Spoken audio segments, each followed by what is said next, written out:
Ma jiro qof geesi ah oo badbaadiyay bini'aadamka oo dhan taariikhda. Stanislav Petrov waxa iska cad in magacyada rususha iyo nebiyada lagu sheegay jawaabaha su'aashan, taasina waa shay xalaal ah oo ku saabsan shaqooyinka uu Alle subxaanahu wa tacaala u igmaday iyo doorka ay ka leeyihiin hagidda bini'aadmiga.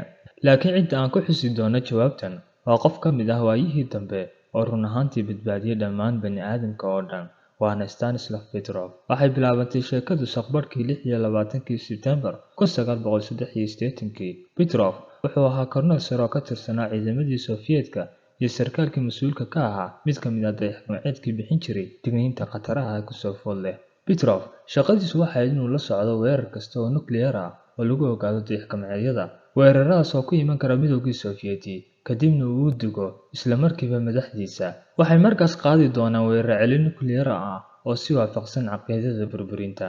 Inkastoo khatarta nukliyeerka ay badan tahay intii lagu guda jiray dagaalkii Qaboobaa, Petrov wuxuu beeniyay waxay indhihiisu sheegeen. Halkaas uu shiday mid ka mid ah kombiyuutarradii ka mas'uulka ahaa qaylo-dhaanta oo muujinaya inuu jiro gantaal balaastig ah qaaradaha iskaga gudba oo laga soo riday Mareykanka oo hadda ku sii jeeda Midowga Sofiyeeti.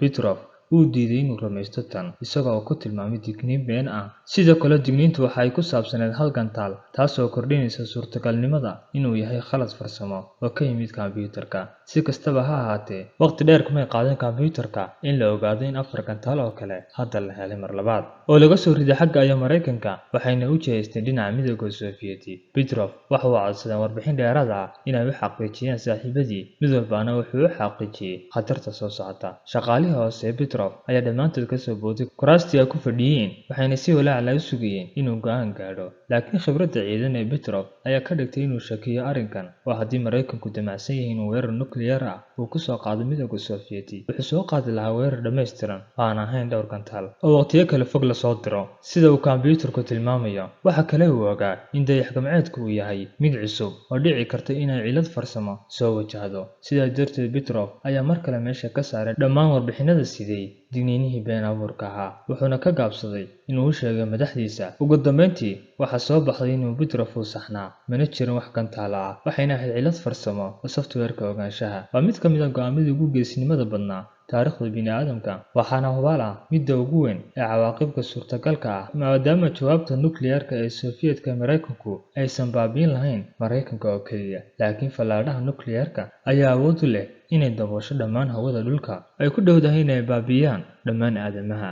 Petrov markii hore waa la ammaanay, laakiin markii dambe darajooyinkiisii ayaa bar lagala noqday, sababtoo ah muu raacin amaradii warbixinta. Sidaas darteed, waxa uu gudbiyay howlgalnimadiisii, ma uusan helin wax abaalmarin oo kale, waxaana sheekadiisa la ogaaday kaliya 1997, wuxuuna dhintay 2017 isagoo ku dhintay da'da 77. Sheekadan Petrov waxay tusaale u tahay inaan nafihiina ku baabi'in karno go'aano fudud.